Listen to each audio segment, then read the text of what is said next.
Heto na naman tayo sa isa na namang napakainit na balita tungkol dito kay XRP.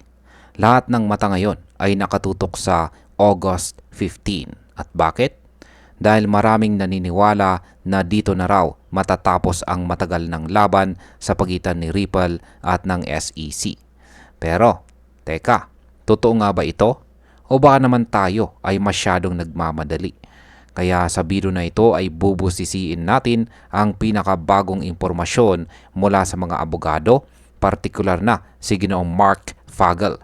Siya po ay dating SEC lawyer at siya po ay nagbibigay ng isang reality check sa mga umaasa. Kaya alamin po natin kung may katotohanan nga ba sa chismis. Kung may katotohanan nga ba ang chismis na magsisettle na si Ripple at SEC bago sumapit ang August 15. Pero bago po tayo magpatuloy ay pakibasa na lamang po muna ang disclaimer dito sa ibaba ng ating screen. At ayan mga ka-crypto, ang unang tanong.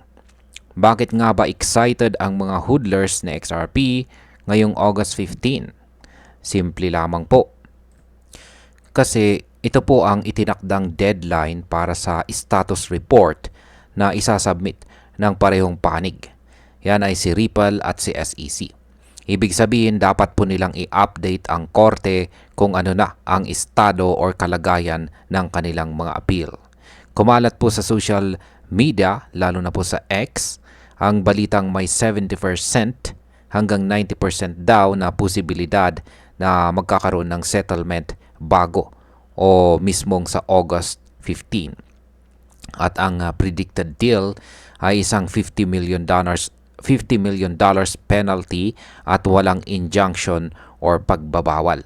Pero teka, bago tayo masyadong umasa, may ibang pananaw ang isang taong may malalim na karanasan sa loob ng SEC. Kaya yan po ay si Ginoong Mark Fagel.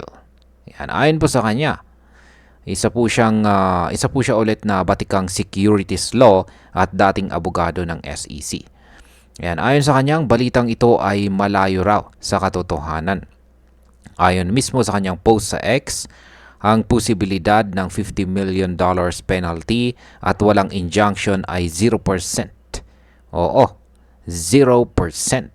At bakit daw? Kasi ayon sa kanya ay may final na decision na ang korte tungkol dito. Hindi na ito open for negotiation.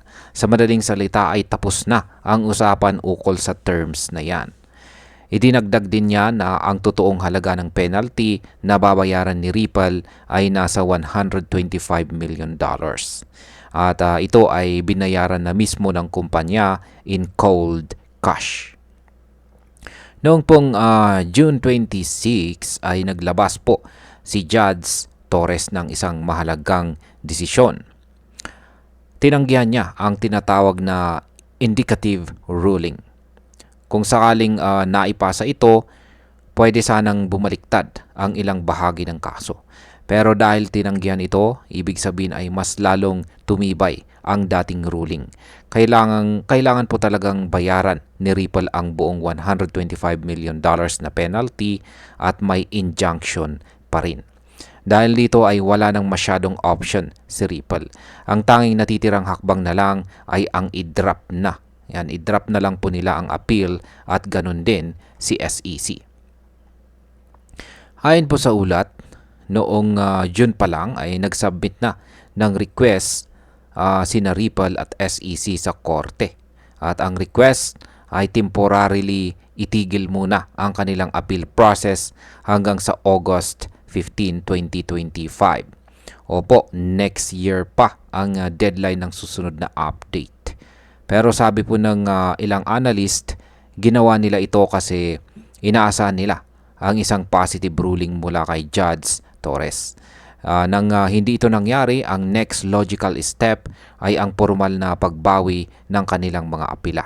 Ayon pa rin po kay Ginoong Fagel, maring abutin ng 1 hanggang 2 buwan bago aprobahan ng SEC ang final na enforcement recommendation. Ibig sabihin ay pwede po itong mangyari anumang araw sa mga susunod na linggo. Ang pinakaimportanting punto ni Attorney Fagel ay ito. Hindi nakatali sa August 15 ang settlement. Ang petsong ito ay para lang sa update ng status at hindi para sa final na decision. O may posibilidad na magka-settlement bago o sa mismong araw na ito, pero hindi dahil required ito ng korte. Sa madaling salita, kung parehong panig ay handa ng umatras, pwede itong mangyari kahit bukas, kahit sa susunod na buwan o kahit lumagpas pa ng August 15. Pero ang isang bagay ang malinaw, hindi po ito sigurado. At kahit anong chismis po ang lumabas sa social media, mas mainam pa rin na makinig tayo sa mga legal experts tulad ni Ginoong Fagel.